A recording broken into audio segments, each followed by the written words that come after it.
As we talked about earlier, we did so many things today to help people in Connecticut, from insulin to telehealth to allowing people to vote absentee ballot during all this time. But now, and for many hours, we've been talking about a police accountability bill. And I was so proud to see the chairman and the ranking members of the Judiciary Committee sit down day in and day out, take time away from their families and their summer and their real jobs, because they are so passionate about this issue. So I thank you. I thank you, Representative Rabimbis. I thank you, Representative Staffstrom, certainly Senator Winfield and Senator Kissel. And the leaders, we met almost daily on this. And I believe we all wanted to make this work. I had faith in it. I did. I had faith in this process. But unfortunately, this became an issue of picking sides. This became an issue of you were either pro-police or pro-minority or pro-fairness or pro-whatever we want to call it. Not only can that not be the case, it must not be the case. We cannot fix problems in this state of this magnitude without doing it together, without saying, I'm the pro-cop guy, I'm the anti-cop guy, you're one or the other, and if you don't, then I don't want to talk to you. Then you're wrong, and we can't do this. No one should believe that all police are bad. I believe in my heart, that the large majority of police are good people. They leave their house every day, knowing they may not see their family again. I know it depends on the town you live in and where you work. There's a higher risk or lower risk, but it's a reality nonetheless, even if you work in the sleepiest town in the state.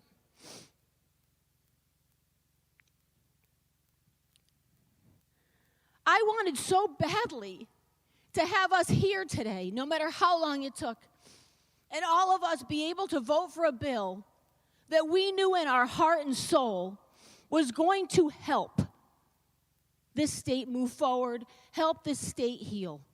I did. And maybe I was naive about that. Maybe I was. I know there is no such thing as a perfect bill. We all know that. We've been doing this long enough.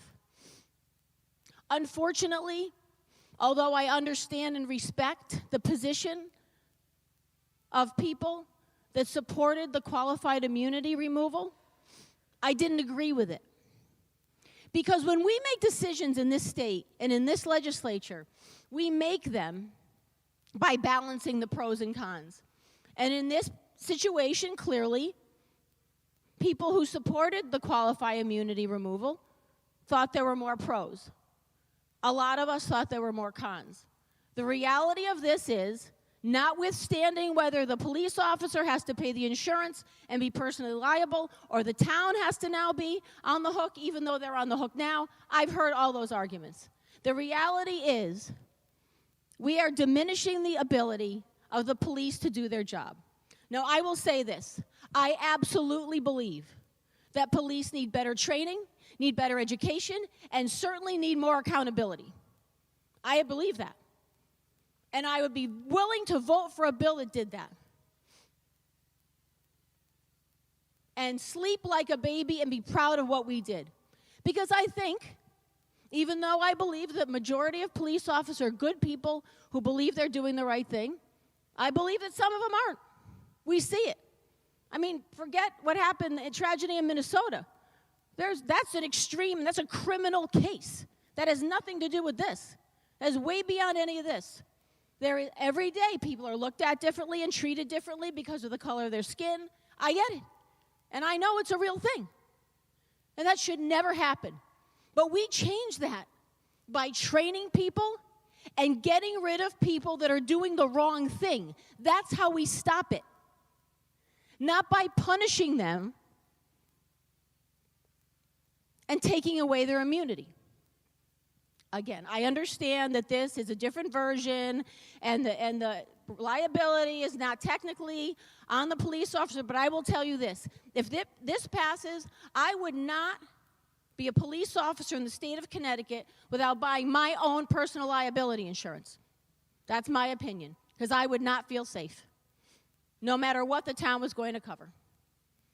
That's just how I feel about it, and I think that's what you're going to see a lot of. You're going to see people retire. You're going to see people, officers and police departments not being able to hire as best they can now.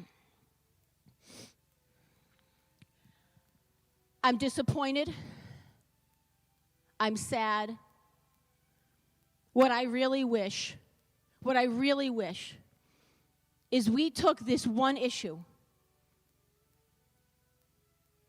of qualified immunity and sent it to that task force. I have to tell you something. I'm very proud of that task force that we set up. I personally have 2 appointments on that task force. I have a police chief from Milford, Connecticut, and I have an African-American pastor from New Haven. Those 2 people come from completely different places. They have different experiences, and that's why they are great on that committee, just like the speaker's appointments and the other leaders' appointments. Let them study this. There is a reason that amendment was a tie. There is a reason that vote was so close, because people aren't sure. And again, I am not diminishing the seriousness of this problem, but the solution is unclear. The problem is clear. The solution is unclear.